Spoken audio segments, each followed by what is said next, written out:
listening to the Straight to Video podcast with Rob Lane. Hello and welcome along to the Straight to Video podcast. Hope everyone is doing great as we get close to Christmas Day, if you're listening to this when it was released. It's funny, I was speaking to my wife Jane this week, and me being someone who loves to reminisce and remember back in the day kind of stuff, I realised I don't remember many actual Christmas days from when I was a kid. Am I alone in this one? I would have thought, with how excited I used to be about Christmas, that each and every single one would be burned into my memory, but for some reason it isn't. I remember the Christmas when I got my BMX bike, a Rally Night burner for anyone who's interested, and I also remember the one where I snuck downstairs super early and opened all my presents alone, as I genuinely thought that would be a good idea, as I could let my mum sleep in. Not my finest idea, if I'm honest. How about you guys? Do you remember much about Christmas Day when you were growing up? Stan Bush is today's guest on the Straight to Video podcast. I've spoken a lot in the past in band interviews and when I've been talking about the musical element of Straight to Video that when I was a kid, most of the early albums I brought were movie soundtracks. This was before you could buy a VHS tape movie to keep forever, so owning the soundtrack was for me kind of like owning a piece of that film you'd seen in the cinema or if you'd rented it from the video shop. I think the very first album I brought with my own money was the Flash Gordon soundtrack, and others such as Ghostbusters, Top Gun and Rocky IV all became firm favourites. I honestly believe it was the soundtracks that kind of trained my ears to great melodic rock music and what put me on the path to having such a passion and love for the great pop rock choruses and bands of the late 80s. Stan Bush was one of the go-to guys of that era, along with songs on the Jean-Claude Van Damme movies Bloodsport and Kickboxer. I rented the crap out of those films back in the day, and also the brilliant Charlie Sheen film The Wraith. Stan's most famous contribution was the song The Touch, which is featured on the Transformers animated movie from back in 1986. I saw that film at the old Ripley Hippodrome Cinema on a Saturday matinee and I loved it. The Touch is a song that kind of defines the blueprint of a fist-pumping, feel-good rock anthem, and you can't help but fall in love with it. This song has followed Stan since the 80s and seen him even get the call to perform at Transformers conventions, and it was resurrected briefly in the latest Transformers Bumblebee movie, which I thought was a really nice tip of the hat. Stan is still incredibly busy in music and has just released the album Dare to Dream, which is his 14th studio album, and once again he continues to deliver those great 80s styled anthems which have become his trademark. To keep up to date with Stan, you can visit stanbush.com or find him active on all the main social media platforms. Thanks for all your support of this podcast. We'll be hitting episode 50 on January the 1st, so I'm excited to start the year with that. I plan to make next year bigger and better, but in the meantime though, sit back and enjoy my straight to video chat with the mighty Stan Bush.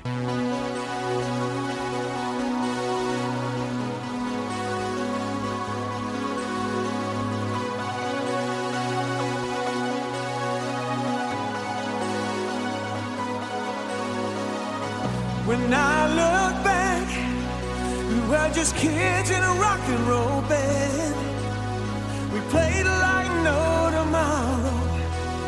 Didn't turn out like we planned. Funny how the time slips away, though the memories may fade. When I hear those songs again, I think about those days. Stop this feeling of the 80s. For me the dream still lives on. Whoa. When I hear that music, I still go crazy. It's like those days are never gone. When I hear that 80s song.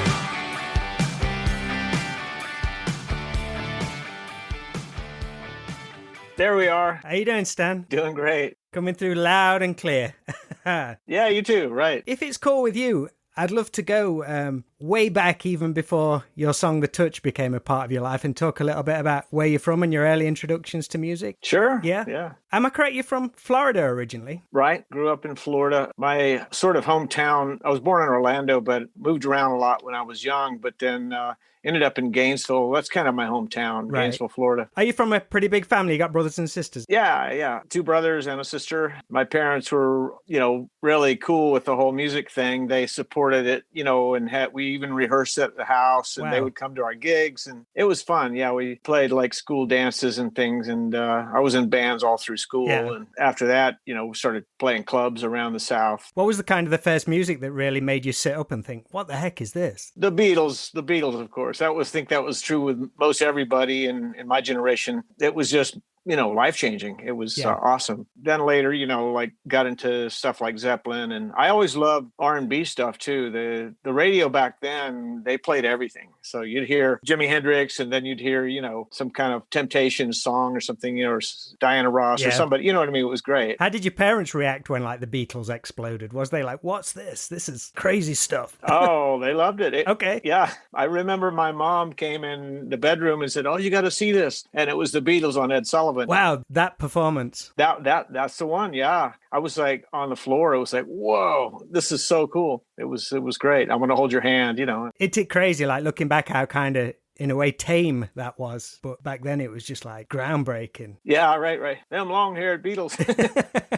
I remember, people reacting. It was funny. How long after that did you start wanting to actually play music yourself? Was it instant, grab a tennis racket in front of the mirror, or? It was within a year or two. My older brother, he started playing guitar. He showed me a few chords, and he later switched to bass. But we were in bands together. And oh, wow. My sister is younger, but she was like the singer and in the band after I moved away from Florida. She kept on, my brother and sister, and same guys I came up playing with, really. How easy was it to find like-minded musicians around Florida? Was there a bit of a scene? Yeah, there was definitely a scene. Yeah, we kind of all knew each other. I mean, Gainesville had a lot of big people, musicians that came out of there. Stephen Stills went to the same high school, Tom Petty, of course, and the Allman Brothers, those guys. And, of course, the Eagles, Don Felder and Bernie Leadon were from Gainesville. Wow. That's just an endless list of all these massive superstars. It really is. I was friends with Bernie Leadon's younger brother. We were the same age and went to school together. And, so it was cool. I mean, I knew Tom Petty back in the day. I went to see his band practicing, and I played in a few bands with the drummer, Stan Lynch. That's insane. He and I still keep in touch a little bit. What about shows coming through towns? I mean, obviously you had a massive pedigree of musicians. What was it like when they did hometown shows? Was that a huge deal? It was great. I actually went to one of the Tom Petty shows he did in Gainesville, after he was famous, and it was cool. A massive homecoming. Gave him they gave him a big warm welcome, so it was cool. I mean, it was a kind of a music haven there in Florida. Gainesville's like a college town, so it's you go 10 miles in any direction, you're like in Hicksville, right? Right.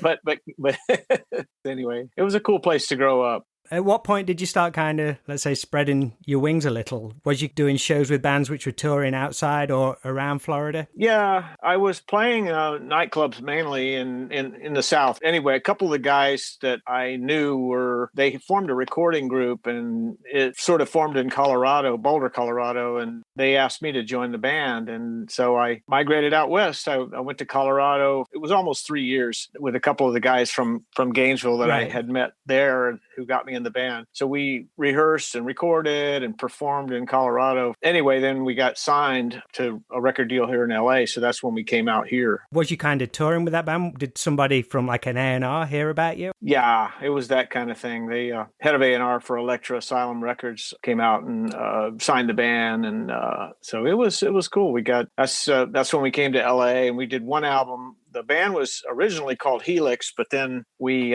changed the name to Boulder when we got a deal, and then I could say the band just did the one album, and then we kind of broke up. You were just playing guitar in that band though, right? Yeah, there were 2 singers. I was the sort of second singer. The other guy was the main singer in that band. And it was funny because after the album, kind of came and went, the rest of the guys in the band got offered to tour with Warren Zevon as his backup band. So anyway, so they all left, right? And they were on tour. And so this guy that was kind of managing us, he had got a connection to Electro Asylum Studios, and we did a secret album project with myself, and just a solo project, and it came out really good. And then I got signed to CBS Records, Columbia Records, at the time, and yeah, that was my first solo deal. I got management, and then I got signed to actually the president of Columbia at the time, Columbia Records. He flew out to LA to see me, and he said, "I want to see what I'm buying." So it was pretty cool, you know, and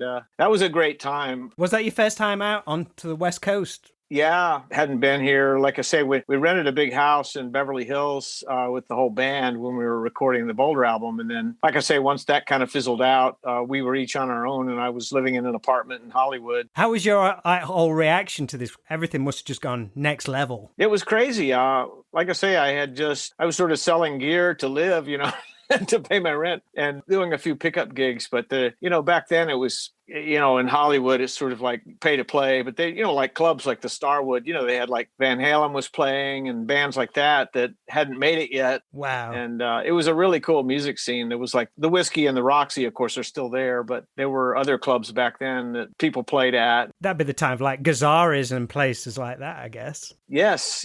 And Troubadour. Yeah. Amazing. What kind of response did your solo album get? Did you tour on it pretty extensively? Well, the one album I did for CBS, again, I had the same kind of thing happen as with Boulder, where the head of A&R who signed me was let go right as my album, or just after my album came out. That's like the well-known story, isn't it? It's crazy. Yeah.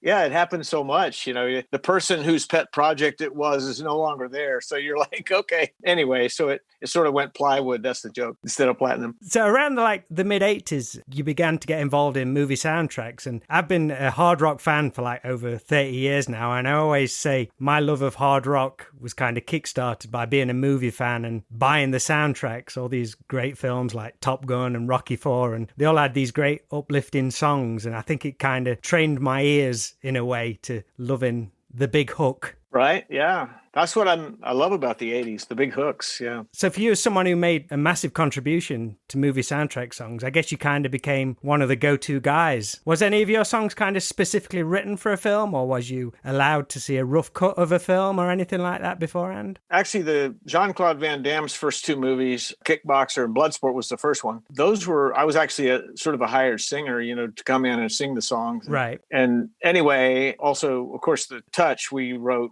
I was on Scotty Brothers for my second record deal and second solo record deal. Anyway, they got the touch in an animated film, the Transformers movie, the first one. And there was another song from that album that was in a movie with Charlie Sheen called The Wraith. Yep, great film. The Transformers later became this big sort of, big deal. And, anyway, so the touch became more famous as the years went on. At the time, I remember thinking, well, we originally wrote it with the Stallone movie Cobra in mind, and that it didn't get in that. But it turns out the Transformers became a big phenomenon. You don't know what song it lost out to on Cobra, do you? Because Robert Tepper had a song on there as well, didn't he? There's quite a few big names on that one. Possibly, yeah. I don't really know. It's one of those things you never hear about till later, what deals were made and who said what. But like I say, the deal with Scotty Brothers kind of kicked everything off. It was funny because after that one record I did on Scotty Brothers, then like I say, it sort of took off on its own in Germany. It was released, I think the touch was released 3 times as a single, and I came over to Germany and I was like, mobbed by fans. It was amazing. They had like big photo shoots, like a 3-page photo spread, just like Bon Jovi or somebody, and when I got to Germany, I was like, whoa, people would recognize me on the street and everything. That's amazing. I went to Berlin and did some TV show with this big TV personality. He had like a variety show, kind of like, I don't know what you'd compare it to now, but yeah, I was on that show. And, anyway, so I had success in Japan and as well, and England as well. But I think Germany was sort of my main sort of, First I went over after the publicity tour, I went back over and headlined, the second tour was a headline. The first one I opened for Lou Gramm. Wow. Who was, my favorite singer in the world at the time. Yeah. I mean, Foreigner was amazing. I love the early Foreigner stuff. He was an amazing singer. And anyway, good guy. We hung out a bit. So then a couple of years later, I went back and headlined. And then after that, I think I did a tour with Russ Ballard, and there was another tour with Survivor I was the opening act for them. That was like in 94. So, it was the melodic rock, 80s rock kind of thing was, a smaller sort of, but it still had its avid fans. And so it was cool to be a part of that. It was enough to keep me going through the 90s. And,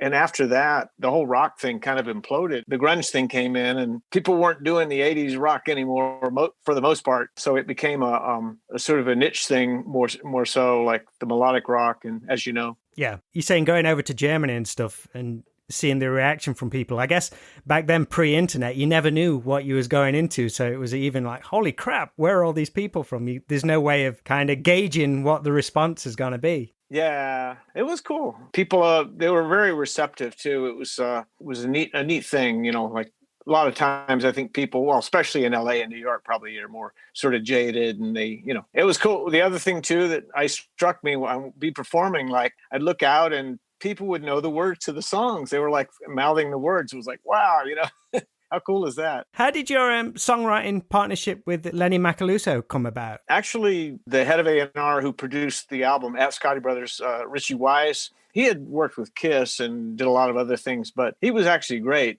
He did a great job on the album, but he was the one who hooked me up with Lenny as a co-writer. Yeah. He hooked me up with 2 or 3 other writers as well. But yeah, the one with Lenny was like, we wrote, still write to this day together. And he's a very, very talented guy. Do you both work in a particular way? You kind of know each other's songwriting quirks so well nowadays. He's living in Florida, so we have to write on the phone or something. But that's fine. But we could send an idea and he'll immediately get it. I think we communicate really well. The label Scotty Brothers kind of had like a pretty big shoe on in all the soundtrack stuff. Cause didn't they do the Rocky soundtracks? Yeah, that was what put them on the map, I guess. The original Rocky movie with Survivor and Eye of the Tiger is still one of my all-time favorite of that genre. Yeah, great song. And like on the Wraith soundtrack as well, it's just like these great heavy hitters from like the hard rock and melodic genre. It's just like stacked from top to bottom with it. It's great. It really is cool. That was a cool thing about those movies too. The story would hinge on the song or whatever, and it would be part of the whole film. And it was very, very cool way to do it. Yeah, I miss those movies. Yeah. And also the style of writing, like you said, the big hook. You hear that song, you walk out of the theater, you're still singing it. That's we always used to say, I think, cool. like you'd go and see a Rocky movie and you'd run home thinking you were training. Right. Yeah. Do you remember much about the day you wrote The Touch? Was it one of those songs where it kind of happened fairly easily? You hear a lot of stories. People say like the best songs just seem to come out of nowhere and just flow. And like within 30 minutes, they had the structure of the song all good to go. Yeah, that was pretty much how that one came about. Lenny and I sat down with a couple of acoustics and wrote the song in like a day, I think. Yeah. Where does Vince DiCola come into the whole picture? Well, Vince also was, part of that whole Scotty Brothers family. Richie had brought him in to play some keyboards. And also, of course, he did the scoring, for Rocky IV. He did the score for the Transformers cartoon movie, the animated. So, that's how we met Vince. It was like extraordinary talent. The guy's like amazing player. And I've kept in touch with Vince. I see him, fairly often. We do these Transformers conventions and sometimes perform together. But great guy. I was just wondering, did you and Robert Tepper have any kind of friendly movie soundtrack rivalry back in the day? There was never a rivalry. We did write together a little bit in the 90s. He was kind of writing some country sort of stuff at the time, and we wrote a couple things. But yeah, I always liked Robert, good guy. But no, I don't think there was ever a rivalry. I was going for like a friendly one, really. Oh, you got that film. I wanted that film. Or something like that. Because you've both done shows together, right? Didn't you play at the Whiskey one time? Yeah.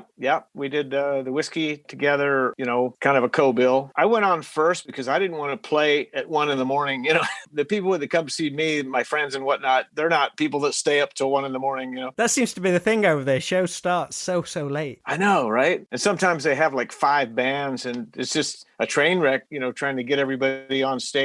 But that's the way they do it, those clubs. That'd make a great package tour with you, Robert Tepper, and maybe John Parr or something like that, just doing a whole movie soundtrack tour. That'd be awesome. That'd be great. Yeah. Like a storyteller's tour or something like that. It'd be great. It really would. Sure, yeah. You've become like an integral part of the Transformers history because of your song. How was it for you, like dipping a toe into that whole convention scene? Was it a bit strange at first? That was awesome. The first one was in 97, and it was myself and Vince. We performed together, and it was really cool. The fans were great. It was like they loved the songs and the music, and we did a few songs unplugged, acoustic, and Vince did a few things sort of solo as well. But it went off great. And then after that, there were more conventions during the early 2000s and onward. Every couple of years, it seemed like we'd do another one. And it's pretty cool because, like, you know, you go to Transformers, there'll be like thousands of people, and oh, that's Stan Bush.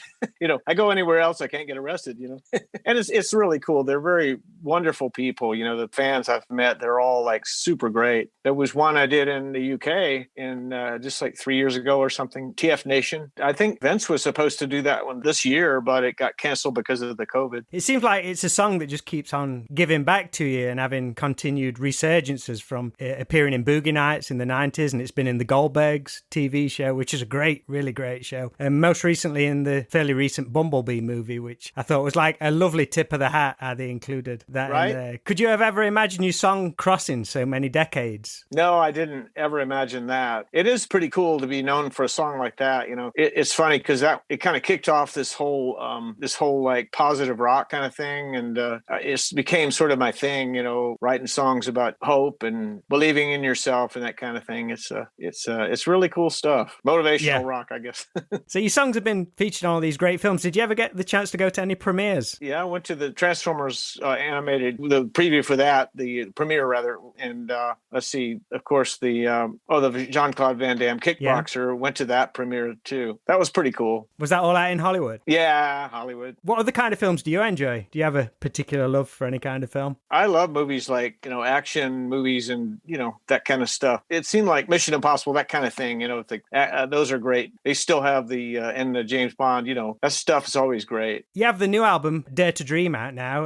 Do you kind of still approach your songwriting in the same way as you always have, or has obviously recordings changed quite a bit over the years? Do you still have the same starting point? Yeah, I usually get something that's like if I consider to be a really strong chorus, you know, and sort of work backwards. One of the things I think I do quite a bit is change keys, and I love that. It changes, like it goes to a new thing, and you're like, whoa, you know, where did that come from? I try really hard not to be sort of predictable in that. Finally, you teased the new album with the single The 80s, which is great. It has a great Def Leppard feel to it, and there's elements of Van Halen's Dreams in there. I'm a big Van Halen fan, so I was like, oh, that's kind of a Dreams kind of vibe to it. And your son is in the video, right? Yeah, my son plays a young me. How old is he, and is he a fan of your career? Does he appreciate the greatness of the massive songs of the 80s?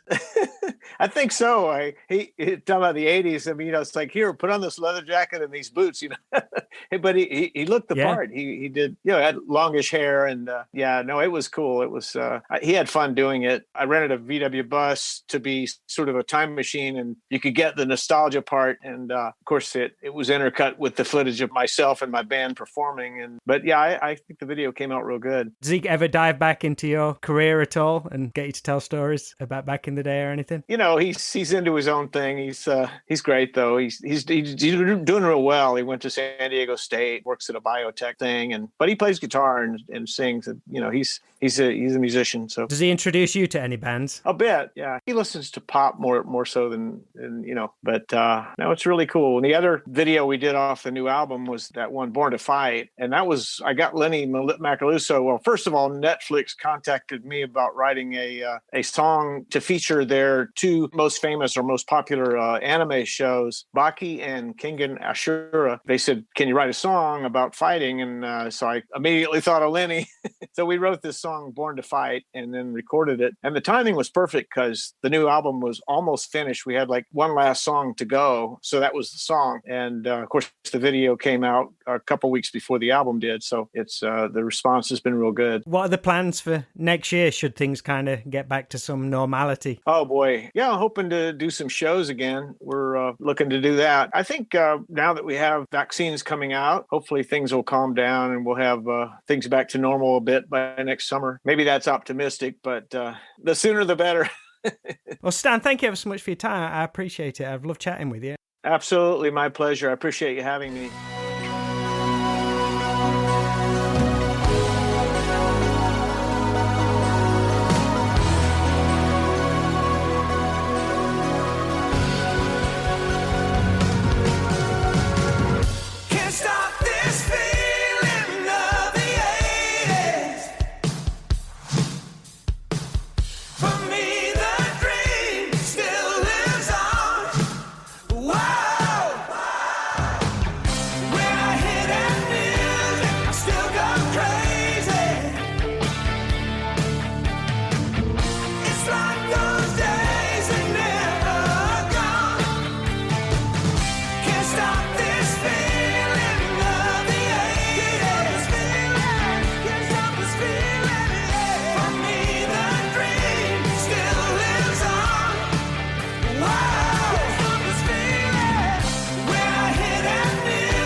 There just had to be an 80s fade out on that song, right? It just had to be. Wouldn't have been right not to. I love it. That was the song The 80s from the new Stan Bush album Dare to Dream, which is available now. And as Stan mentioned, the video features his son playing a younger version of himself, which you can check out on YouTube or through Stan's website at stanbush.com. Once again, you guys, thanks for all your support of the Straight to Video podcast. I promise I'll have a dedicated website go live early next year, along with some merchandise and a host of other cool ideas I've got in store, so I really appreciate all the listens and shares. I hope you guys all have a great Christmas, and I'll speak to you all again real soon.